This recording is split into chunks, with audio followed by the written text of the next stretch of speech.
Joining us on the phone is a local expert on these viruses and all things bacteria. We're joined by Dr. Erika Hamilton, a microbiologist from UMass Amherst. Dr. Hamilton, hope you're well today. Thanks for coming on.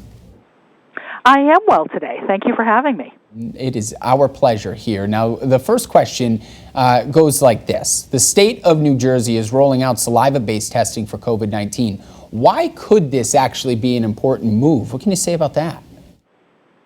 There's a couple of reasons why this is important. First of all, this is a saliva test. So right now, when you go to get a coronavirus test, a person wearing full personal protective equipment, like they're really gowned up, they've got face masks on and gloves, has to take a very long swab and stick it farther back in your throat than most people would like to have done. So it's an unpleasant test, and the person doing it needs to wear a lot of PPE.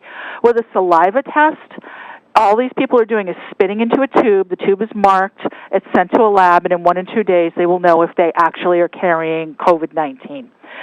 So it's quicker to do for collection purposes, so it's much easier to collect. The people just spit into a tube, and so the folks who have to then process it don't need to wear the extensive PPE because they're not leaning in close to people.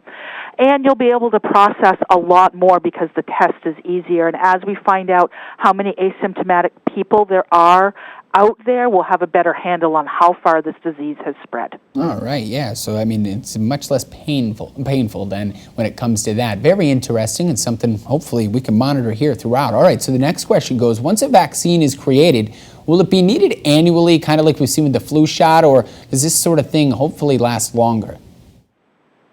Researchers are hoping that it will last longer, but unfortunately we just don't know.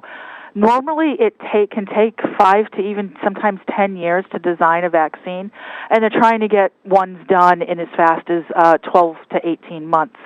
Right now, they are doing animal and beginning human clinical trials as well, and in these clinical trials, people are volunteering to be injected with a vaccine that we don't really know 100% what it's going to do, so very important that people have volunteered for this, and it's a really brave thing to do. And as we begin to move through more both animal and human clinical trials with this, we will have a better idea if this is something where the vaccination will last for more than a year or if it is something that you will have to have on a yearly basis. Very interesting there, and you kind of took the words right out of my mouth. It's very courageous for somebody to do such a thing, especially with the unknowns. You don't know what it is, specifically going to India. Okay, so the final question here comes with some states starting to reopen. As soon as today, we've seen that with Georgia. How quickly will doctors know the impacts of the move? What are they looking for here? How do we know that this isn't hurting us? Well, sadly, these states like Georgia will know that it was a mistake because they'll end up with a lot of critically ill patients. As they begin to open things up and as people go out more and more, the spread of the virus is going to increase, and you will end up with an increase in the number of critically ill patients. So do remember that 20% of people who contract the virus do end up moderately to significantly ill from this, and so what they'll start seeing in their hospitals is an influx of critically ill people, and it could happen as fast as a week to 2 from today's date, depending on how many people go out and how many people are interacting with each other without using face masks and staying 6 feet away from each other.